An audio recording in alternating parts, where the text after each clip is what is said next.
Now, before I start, I just want to say if you haven't played Resident Evil Village, then go ahead and turn away because I'm going to be spoiling the game, so this is your one and only spoiler warning. The ending of Resident Evil Village closes the door on the story of the protagonist of the past two main series games, Ethan Winters, but it also opens the door to many possibilities. What is up, guys? The Gamer Bandit here, and I have a different type of video for you guys.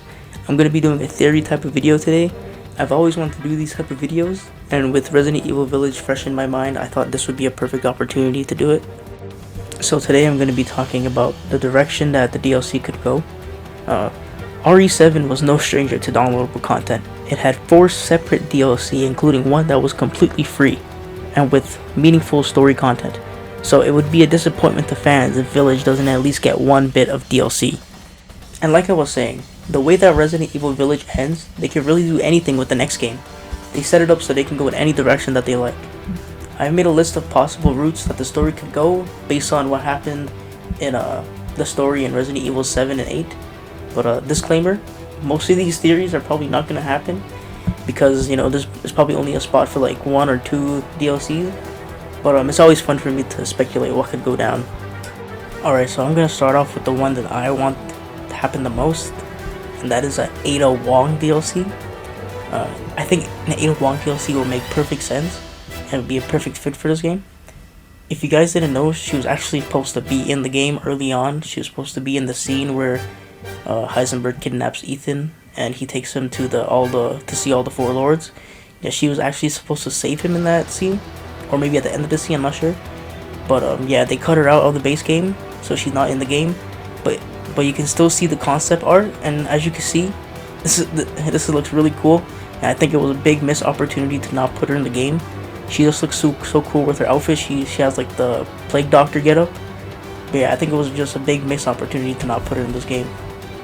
I also think this would be the perfect time to have like a little Duke cameo, kind of like just a conversation between Ada Wong and the Duke, with him kind of explaining like who he is, or what he is, what's his whole deal, why did he help Ethan during the course of the game, because he was the only character in the game that doesn't really get an explanation. In the room at the end of the game when you're playing as Chris, when you go into the room where Mia is being held captive, you kind of get an explanation of every character in the all the bosses in the game, like what their motivations are, why they're doing what they're doing. Yeah, the Duke is the only one that doesn't get that explanation. And I feel like Ada Wong could do so much with that information that was in that room also, because Miranda was the mentor. It was revealed that Miranda was the mentor of Oswald Spencer, so I think she could do a lot with that information. So now for the next DLC theory. I think I'm just mentioning this because I want more Lady D content, but I think they could do like a kind of like a banned footage from Resident Evil 7. Like I think they could do a banned footage type of DLC for Resident Evil Village, just kind of giving some insight to what the four lords had to go through the decades before Ethan's arrival, because the four bosses in the game were always like that. Miranda made them like that, so I think it would be kind of cool to see like them before the village went to shit. And this DLC could have some ties to Umbrella. Maybe Oswald Spencer shows up in the DLC or something. Now these next 2 DLCs I'm going to mention, these could easily just be plot points for the next game instead of the DLC, but I'm just going to mention them just in case it does end up being DLC, because when I was playing Resident Evil 7 and they announced the end of Zoe expansion, I was completely blindsided. I never expected that, so I'm just gonna talk about these 2 just in case they do end up being DLCs. Now for this next DLC, I think it is unlikely. I think they're saving this for the next game, but you never know. They might put it in DLC just to like test the waters. And that is a Rose DLC, and obviously you'll be playing as Rose. And I think that if they do make Rose DLC, I think it would be centered around like the BSAA sending by those bioweapon soldiers that they had in the end of Village.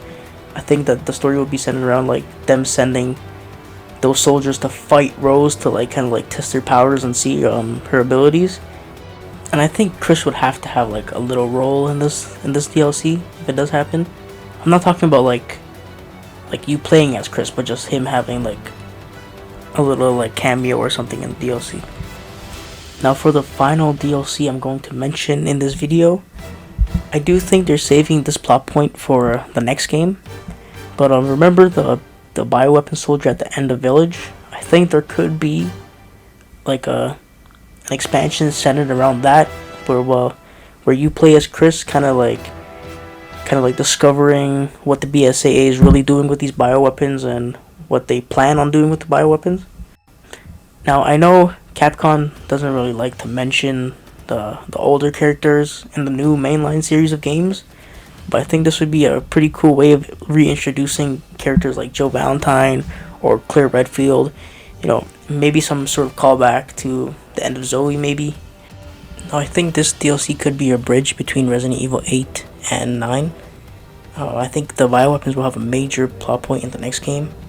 I think it will be bioweapon heavy. I think we're going to go up against way stronger bioweapons that we have gone up against previously. Because if you're going to be playing as Rose in the next game, a character with powers, I think you'd have to go up against something stronger than just like werewolves or the zombies we were fighting in Village. So yeah, those are all the routes that I think Capcom could take with this DLC. I did have a bit of fun making this type of video. I think I might make more of these type of videos. So if you guys want more, make sure to tell me in the comments. And tell me in the comments if you guys have any more theories. But for now, make sure to like and subscribe. And I'll see you guys in the next one.